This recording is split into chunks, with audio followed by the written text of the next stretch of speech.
అవని, అక్షయ, నా ఉనికిని పోగొట్టాలని మీరు చూస్తున్నారు. నా ఉనికిని కాపాడుకోవడం కోసం నేను ప్రయత్నిస్తున్నాను. వేదవతి అంటే ఏంటో రేపు మీ అందరికీ తెలియజేస్తాను అని వేదవతి జలజ ఇచ్చిన పసరు మందును చూస్తూ తనలో తాను అనుకుంటూ ఉంటుంది. ఇక ఇంతలో అక్షయ సన్మానానికి అన్ని ఏర్పాట్లు జరుగుతూ ఉంటాయి. అప్పుడు జగన్నాథం ఊరి వాళ్ళ దగ్గరకు వెళ్ళి సన్మానానికి అన్ని ఏర్పాట్లు దగ్గరుండి చూసుకుంటున్నారా? ఏదైనా తక్కువైతే నాకు మాట వస్తుంది అని చెప్పి చెప్తూ ఉంటాడు.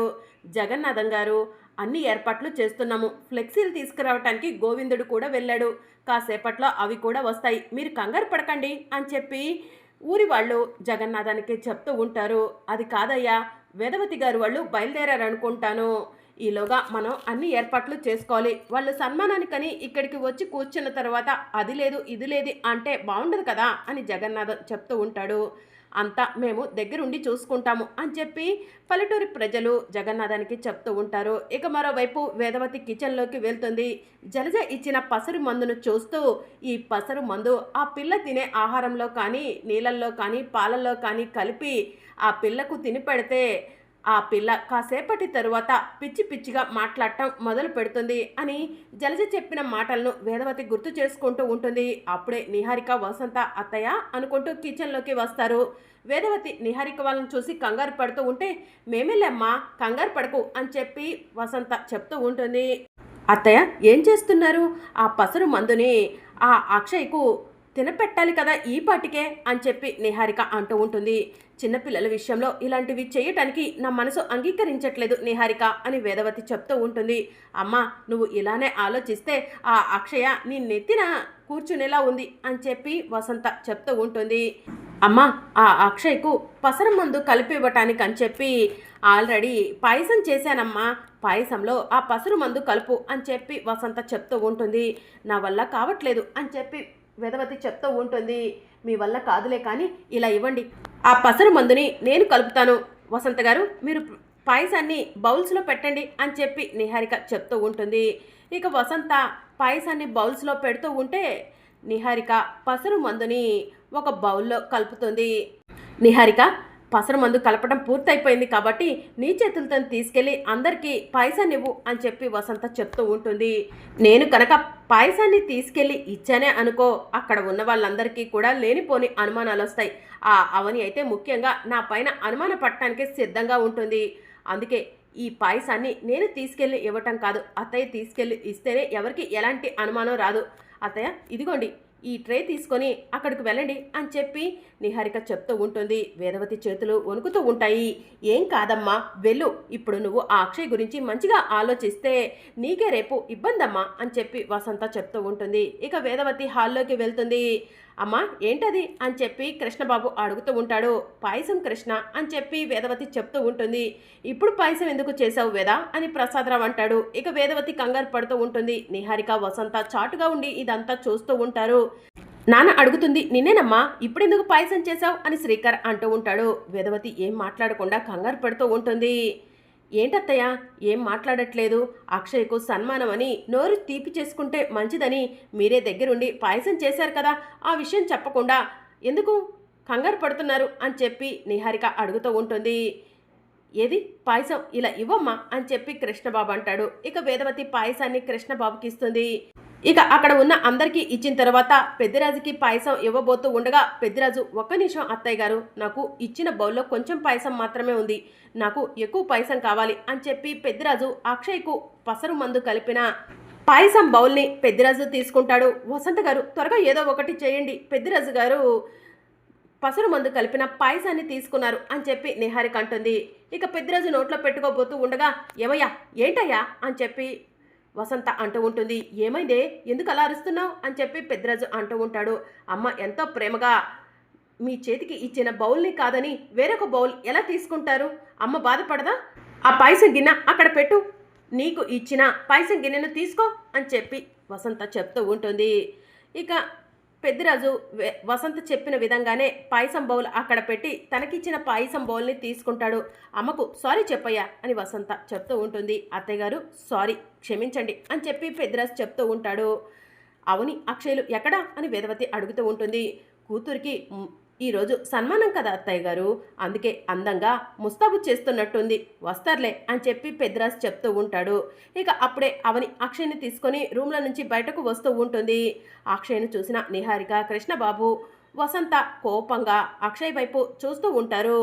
ఏం తింటున్నారు అందరూ అని అవని కుటుంబ సభ్యుల దగ్గరికి వచ్చి అడుగుతూ ఉంటుంది. ఈరోజు పాపకు సన్మానం అని చెప్పి అమ్మ అందరి నోర్లు తీపి చేయాలని పాయసం చేసింది అవని అని చెప్పి శ్రీకర్ అంటాడు. అవని నువ్వు కూడా తీసుకో అని చెప్పి వేదవతి అంటుంది. ఇక అవని పాయసం తీసుకోగానే అమ్మ అక్షయ నువ్వు కూడా ఈ పాయసాన్ని తీసుకో అని చెప్పి వేదవతి అంటుంది. ఇక అక్షయ పాయసం తీసుకోకుండా ఆలోచిస్తూ ఉంటుంది. అమ్మ అన్నపూర్ణాదేవి ఇలా చేయటం తప్పని నాకు కూడా తెలుసు, నా మనసు ఇందుకు అంగీకరించట్లేదు, కానీ తప్పనిసరి పరిస్థితిలో ఈ పాయసాన్ని అక్షయ్కు ఇస్తున్నాను అని చెప్పి వేదవతి తనలో తాను అనుకుంటూ అక్షయ తీసుకోమ్మా అని అంటూ ఉంటుంది. వద్దు నానమ్మ నాకు తినాలనిపించట్లేదు అని అక్షయ్ చెప్తూ ఉంటుంది. అమ్మ అక్షయ నానమ్మ నీకోసమే కదా పాయసం తయారు చేసింది, నువ్వే వద్దంటే ఎలా చెప్పు అని చెప్పి అవని అంటుంది. వద్దమ్మా నాకు తినాలనిపించట్లేదు అని అక్షయ్ చెప్తూ ఉంటుంది. సన్మానం పూర్తయి తిరిగి వచ్చేసరికి చాలా ఆలస్యం అవుతుంది, నువ్వు అంతసేపు ఆకలితో ఉండలేవు అక్షయ, తీసుకో అని చెప్పి వేదవతి అంటుంది. ఇలా ఇవ్వండి అత్తయ్య నేను తినిపిస్తాను అక్షయ్కి అని అవని పాయసం బౌల్ తీసుకొని అక్షయ్కు పాయసం తినిపిస్తూ ఉంటుంది. నిహారిక, వసంత గోతికాడ నక్కల్లా చూస్తూ ఉంటారు. అక్షయ్ నోట్లో ఎప్పుడైతే పాయసం పడిందో అప్పుడు హమ్మయ్య అని రిలీఫ్ అవుతూ ఉంటారు. వేదవతి కూడా అది చూసి సంతోషపడుతూ ఉంటుంది. ఇక మరోవైపు జగన్నాథం పల్లెటూరు ప్రజల దగ్గరకు వెళ్ళి ఫ్లెక్సీలు వచ్చేసాయా, ఏర్పాట్లన్నీ పూర్తయ్యాయా, వేదవతి గారి కుటుంబం బయలుదేరింది అని చెప్పి చెప్తూ ఉంటాడు. అన్ని ఏర్పాట్లు పూర్తయిపోయాయి అని పల్లెటూరి ప్రజలు చెప్తూ ఉంటారు. ఇక అప్పుడే రవీంద్ర, మాయ కూడా సన్మానం జరిగే దగ్గరకు వస్తారు. తాతయ్య గారు మీ కుటుంబం ఆ కుటుంబం సమానంగా ఉన్నప్పటికీ కూడా మీరు వేదవతి గారి కుటుంబానికి సన్మానం చేయాలనుకున్నారు, నిజంగా మీది చాలా పెద్ద గొప్ప మనసు అని చెప్పి మాయ జగన్నాథానికి చెప్తూ ఉంటుంది.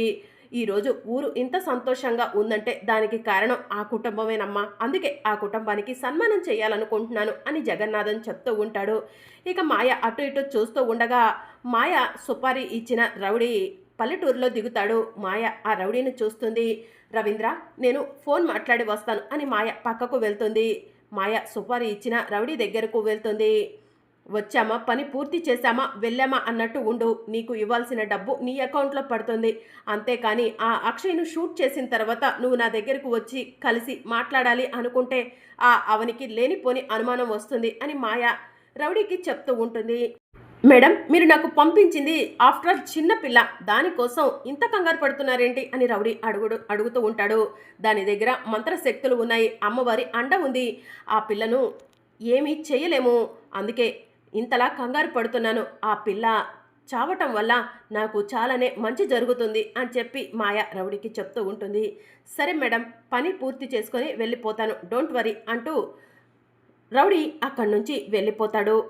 ఇక మాయ రవీంద్ర వాళ్ళ దగ్గరకు వెళ్ళగానే ఫోన్ మాట్లాడటం అయిపోయిందా మాయ అని రవీంద్ర అడుగుతూ ఉంటాడు. అయిపోయింది రవి అని మాయ చెప్తూ ఉంటుంది. మరోవైపు పుల్లమ్మ ఒక చిన్న బాక్సు పట్టుకొని అవని గుడి దగ్గర పుల్లమ్మను చంప మీద కొట్టిన విషయాన్ని గుర్తు చేసుకుంటూ నడుచుకుంటూ సన్మానం జరిగే దగ్గరికి వస్తూ ఉంటుంది.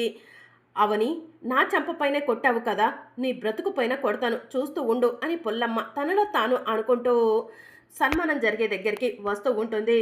ఇక మరోవైపు మాయ అరేంజ్ చేసిన రౌడీ అక్షయ్ను షూట్ చేయడానికి గన్ని రెడీగా సిద్ధం చేసుకొని పెట్టుకుంటాడు. ఇక మరోవైపు పల్లెటూరి ప్రజలు అన్ని ఏర్పాట్లు దగ్గరుండి చూసుకుంటూ ఉంటారు. అదిగో వేదవతి గారి కుటుంబం వచ్చేసింది అని జగన్నాథం అంటాడు. వేదవతి కుటుంబ సభ్యులందరూ కలిసి కారు దిగి నడుచుకుంటూ సన్మానం జరిగే దగ్గరికి వస్తూ ఉంటారు. ఫ్లెక్సీల్లో వేదవతి గారి కుటుంబానికి సన్మానం అని చెప్పి రాసి ఉంటుంది. అమ్మా ఫ్లెక్సీలన్నిట్లో కూడా మన కుటుంబానికి సన్మానం అని రాశారమ్మా, ఆ అక్షయ్కు స్పెషల్గా సన్మానం అని రాయలేదమ్మా అని చెప్పి కృష్ణబాబు చెప్తూ ఉంటాడు. నీకంటూ ఎంతో కొంత పరువు నిలబడిందమ్మా అని చెప్పి కృష్ణబాబు చెప్తూ ఉంటాడు. మొదలు పెట్టారా, మనసులో ఉన్న కుళ్ళుని కుతంత్రాలను పక్కన పెట్టి సన్మానం దగ్గరికి వెళ్దాం పదండి అని అవని కృష్ణబాబుని అంటూ ఉంటుంది. అవని కొన్ని విషయాలు చూసి చూడనట్టు వదిలేస్తే మంచిది, పద వెళ్దాం అని చెప్పి శ్రీకర్ అంటాడు. రండత్తయ్య వెళ్దాం అని చెప్పి అవని అంటుంది. మీరు ముందు పదండి వస్తాను అని చెప్పి వేదవతి అంటుంది. ఇక అవని వాళ్ళు వెళ్తూ ఉంటారు. అవని వాళ్ళ వెనకే వేదవతి వాళ్ళు కూడా వెళ్తూ ఉంటారు. వెళ్తూ ఉండగా అక్షయ్కు సంబంధించిన ఫ్లెక్సీలు వేదవతి కళ్ళకు కనిపిస్తూ ఉంటాయి. కన్న బిడ్డని పణంగా పెట్టి కన్న తల్లి నీ త్యాగం మరువరానిది అని కట్టౌట్ల మీద రాసి ఉంటుంది. ధైర్య సాహసాలకు మారు పేరు అక్షయాదేవి అని ఇంకో కట్టౌట్లో రాసి ఉంటుంది. కట్అవుట్లు చూస్తూ వేదవతి షాక్ అవుతుంది. అమ్మ, ఇక్కడ మాత్రమే వీళ్ళ కట్అవుట్లు ఉన్నాయి, ముందు ముందు నీ కట్అవుట్లే ఉంటాయిలే అని వసంత చెప్తూ ఉంటుంది. ఇక కృష్ణబాబు అటు ఇటు చూసి ఎక్కడ చూసినా అవని అక్షయ్ల పోస్టర్లే కనిపిస్తున్నాయి, అమ్మ పోస్టర్ ఒక్కటి కూడా లేదు అని చెప్పి కృష్ణబాబు చెప్తూ ఉంటాడు. అప్పుడే పుల్లమ్మ సన్మానం జరిగే దగ్గరకు వస్తుంది. వేదవతి వాళ్ళ దగ్గరకు వచ్చి, అమ్మగారు, నాను మీ దగ్గర చెప్పిన విషయాలన్నీ నిజమో కాదో ఇప్పుడు మీకు అర్థమైందా అమ్మగారు? దారి పొడుగున తల్లి కూతుర్ల ఫోటోలే ఉన్నాయి గాని మీ ఫోటో ఒక్కటైనా ఉందా చెప్పండి అని చెప్పి పుల్లమ్మ వేదవతిని అడుగుతూ ఉంటుంది. వేదవతి కోపంగా చూస్తూ ఉంటుంది. రేపు రాబోయే అప్కమింగ్ ఎపిసోడ్లో జగన్నాథం మైకులో మాట్లాడుతూ ఉంటాడు. అమ్మ అవని, అక్షయ్ను తీసుకొచ్చి కుర్చీలో కూర్చోబెట్టు అని చెప్పడంతో అవని అక్షయ్ను తీసుకెళ్ళి స్టేజ్ మీద కుర్చీలో కూర్చోబెడుతుంది. ఇక అక్షయ్ ఒక్కసారిగా తల పట్టుకుంటుంది. కాలు మీద కాలు వేసుకొని అందరి ముందు దర్జాగా కూర్చుంటుంది. మందు తన పని తాను చేయటం మొదలు పెట్టింది నిహారిక అని వసంత నిహారిక కృష్ణబాబులకి చెప్తూ ఉంటుంది. కుర్చీలో కూర్చున్న అక్షయను చూసి పల్లెటూరి ప్రజలంతా షాక్ అవుతారు. అక్షయం ఏంటి కాలు మీద కాలు వేసుకొని కూర్చుంది అని ఆలోచిస్తూ ఉంటారు. ఇక అప్పుడు అక్షయ, ఇంతమంది ఊరిలో ఉండి వశీకరణను అంతం చేయలేకపోయారు, వశీకరణను అంతం చేసింది నేను, మీ అందరినీ ఇలా చేతులు ముడుచుకొని కూర్చుంటే చవట దద్దమ్మలు అంటారు, ఆడంగి రేకులు వాళ్ళు అంటారు, థూ అని అక్షయ పల్లెటూరి ప్రజలందరినీ అంటూ ఉంటుంది. దాంతో అవని షాకింగ్గా చూస్తూ ఉంటుంది. వేదవతి నవ్వుతూ ఒక్కసారిగా లేచి నుంచొని, ఏ అక్షయ, ఏం మాట్లాడుతున్నావే? నా పల్లెటూరి ప్రజలందరినీ ఎందుకే అలా అవమానిస్తున్నావు? ఇప్పటి వరకు బాగానే ఉన్నావు కదవే, నీకేమైంది అని అడుగుతూ ఉంటుంది. నువ్వు పెద్దదానివా? ఏ విషయంలో పెద్దదానివి? చెప్పుడు మాటలు వింటూ పిచ్చిదానిలాగా ప్రవర్తిస్తున్నావు. నీకు జరగాల్సిన సన్మానం నాకు జరుగుతుంది, నువ్వొక వెర్రి బాగులదానివి అని చెప్పి అక్షయ పల్లెటూరి ప్రజలందరి ముందు వేదవతిని అంటూ ఉంటుంది. అక్షయ్ మాటలు విని అవని ఒక్కసారి షాక్ అవుతుంది. మరి అప్కమింగ్ ఎపిసోడ్లో ఏం జరగబోతుందో తెలుసుకోవాలనుకుంటున్నారా? అయితే ఛానల్ను సబ్స్క్రైబ్ చేసుకోండి.